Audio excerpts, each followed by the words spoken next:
The streetlights flickered dimly as Maria Rodriguez trudged along the cracked sidewalk, her shoulders hunched against the chill of the evening air.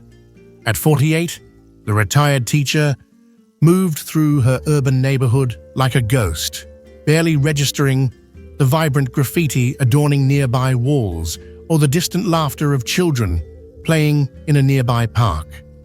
Her eyes, once bright with passion for educating young minds, now seemed dulled by an unseen weight. As she approached the corner where overflowing trash cans lined the curb, a faint sound caught her attention. Maria paused, her brow furrowing as she strained to listen. There it was again, a weak whimper, barely audible above the distant hum of traffic. Curiosity overcame her usual desire to avoid any unnecessary interaction, and she found herself drawn toward the source of the noise. Amidst the pile of discarded refuse, a large black trash bag shifted slightly. Maria's heart quickened as she cautiously approached, her mind racing with possibilities. Another whimper, more desperate this time, spurred her into action. With trembling hands, she carefully opened the bag, gasping at what she found inside. A tiny lion cub, no larger than a house cat, lay curled up among the debris. Its golden fur was matted and dirty, its eyes barely open as it let out another pitiful mew. Maria's breath caught in her throat as she took in the sight of the helpless creature, its ribcage visible beneath its skin, a testament to its malnourished state. For a moment, Maria stood frozen, her mind a whirlwind of conflicting emotions. The teacher in her, long dormant, screamed to help this vulnerable being. But the cautious, isolated woman she had become warned of the dangers and complications such an act would bring. She glanced around nervously, half expecting someone to emerge from the shadows and confront her. "What am I supposed to do?" she whispered to herself, her voice hoarse from disuse. The cub's eyes, a deep amber, seemed to lock onto hers, pleading silently for help. In that moment, something shifted within Maria, a crack in the walls she had built around her heart. With a deep breath, she made her decision. Gently, she scooped up the fragile creature, cradling it against her chest. The warmth of its tiny body seeped through her jacket, awakening a long-forgotten maternal instinct. Quickly, she zipped up her coat, concealing the cub from view, and hurried towards her apartment, her mind racing with the enormity of what she had just done. Once inside her small, sparsely furnished home, Maria's practical nature took over. She cleared a space on her kitchen counter, laying out a soft towel before carefully placing the cub down.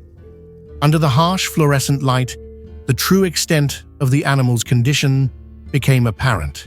Its fur was patchy, its limbs trembling with weakness. "Okay, think, Maria," she muttered, running a hand through her graying hair.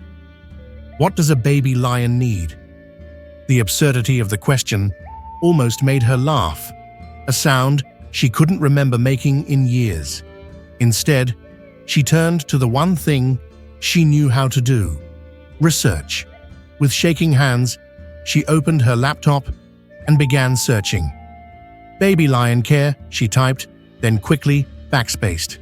"Orphaned big cat nutrition," she tried instead, conscious of leaving too obvious a digital trail. As she scrolled through veterinary websites and wildlife rehabilitation forums, she jotted down notes with the same meticulous care she once used to prepare lesson plans. Warm milk, she read, mixed with egg yolk for protein, careful not to overfeed. Keep warm and minimize stress. Maria glanced at the cub, which had curled into a tight ball on the towel, its chest rising and falling with rapid, shallow breaths. "I can do this," she whispered, more to herself than to the lion. "We can do this." The next few hours passed in a blur of activity. Maria warmed milk on the stove, whisking in an egg yolk as instructed. She fashioned a makeshift bottle from an old medicine dropper, coaxing the weak cub to suckle. Each swallow felt like a victory, a step back from the brink for this tiny, unexpected ward. As night fell, Maria created a nest of blankets in a large cardboard box, placing it next to the radiator in her bedroom. She gently transferred the cub, now with a full belly and slightly more alert eyes, into its new bed. The creature let out a soft purr as it settled into the warmth, a sound that resonated deep within Maria's chest. Exhausted but unable to sleep, Maria sat on the floor next to the box, watching the rise and fall of the cub's chest. Her mind raced with the implications of what she had done. What would happen if someone found out? How long could she possibly keep a lion hidden in her apartment? And yet, looking at the vulnerable being she had saved, she couldn't bring herself to regret her actions. As the first light of dawn began to filter through her curtains, Maria realized she had spent the entire night by the cub's side. She stood, her joints creaking in protest, and moved to the window. The street below was coming to life, people heading to work, children to school. Her old life, predictable and safe in its isolation, seemed to stare back at her from the familiar scene. But when she turned back to look at the sleeping cub, Maria felt something she hadn't experienced in years, a spark of purpose, a flicker of hope. This fragile creature needed her, and in that need, she found a reflection of her own long-buried desire for connection.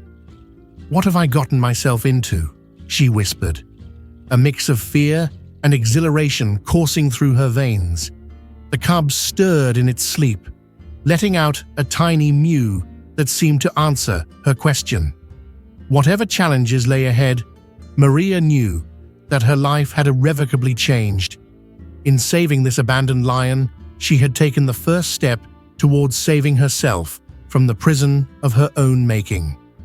As she prepared for the day ahead, Maria felt a renewed energy, a determination she thought she had lost. She didn't know what the future held, but for the first time in years, she found herself looking forward to finding out. Maria Rodriguez stood at her kitchen window, a steaming mug of coffee warming her hands as she gazed at the soft morning light filtering through the curtains. The past week had been a whirlwind of emotions and challenges, all centered around the tiny golden creature curled up in a makeshift den of blankets in her living room. As she sipped her coffee, Maria's mind wandered to the events that had led her to this moment. The discovery of the lion cub in that trash bag had shaken her to her core, awakening feelings she had long suppressed. With each passing day, as she tended to the cub's needs, she felt the walls around her heart begin to crumble. The cub, whom she had started calling Leo in her mind, though she dared not name him aloud, was growing stronger. His eyes, once dull with malnutrition, now sparkled with curiosity. Maria found herself talking to him, sharing stories of her past that she had never uttered to another soul. "You know, Leo," she whispered one evening as she gently fed him with a bottle, "I used to have a family, a husband, a daughter." Her voice caught in her throat. "But I lost them both in a car accident 5 years ago. That's when I stopped feeling." Leo's tiny paw reached out, touching her hand. The simple gesture brought tears to Maria's eyes, a dam of emotion finally breaking. For the first time in years, she allowed herself to cry, really cry, as Leo nuzzled against her. But as her connection with Leo deepened, so did the challenges of keeping him hidden.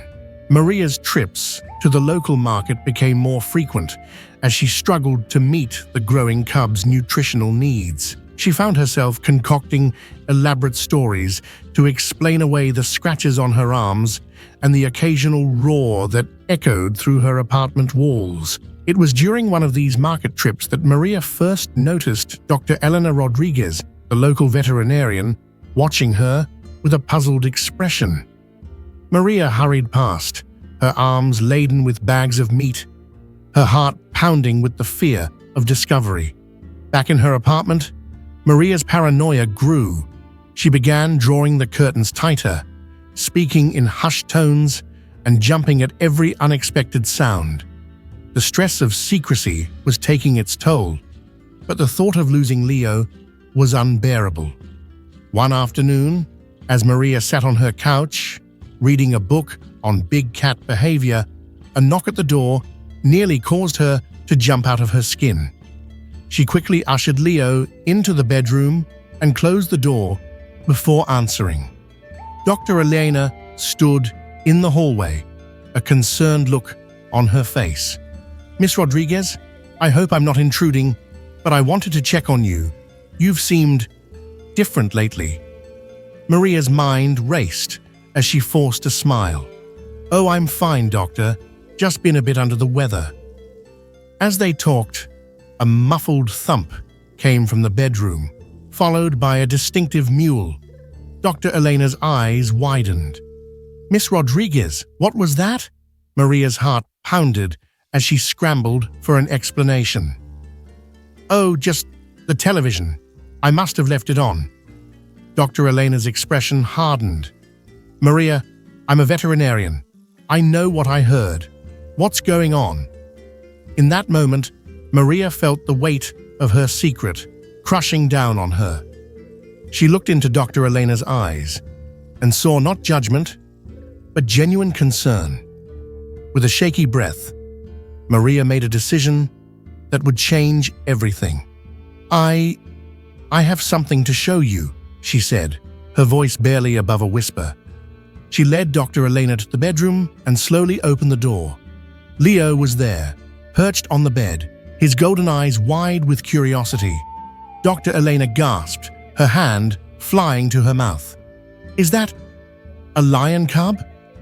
Maria nodded, tears welling in her eyes. "I found him abandoned. I couldn't just leave him to die." What followed was a long, emotional conversation. Maria poured out her story, the loss of her family, her years of isolation, and how Leo had awakened something in her she thought was long dead. Dr. Elena listened with compassion, her initial shock giving way to understanding. "Maria," Dr. Elena said gently, "what you've done is incredibly risky, but I can see how much you care for this cub. We need to think about what's best for both of you." As they talked through options, Maria felt a mix of relief and fear. The thought of parting with Leo was agonizing, but she knew she couldn't keep him forever. Dr. Elena suggested contacting a wildlife sanctuary, a place where Leo could grow up safely while Maria could still visit him. That night, as Maria lay in bed with Leo curled up beside her, she faced the hardest decision of her life. She knew that letting Leo go was the right thing to do, but it felt like losing a part of herself all over again. Yet, as she stroked Leo's soft fur, Maria realized something profound.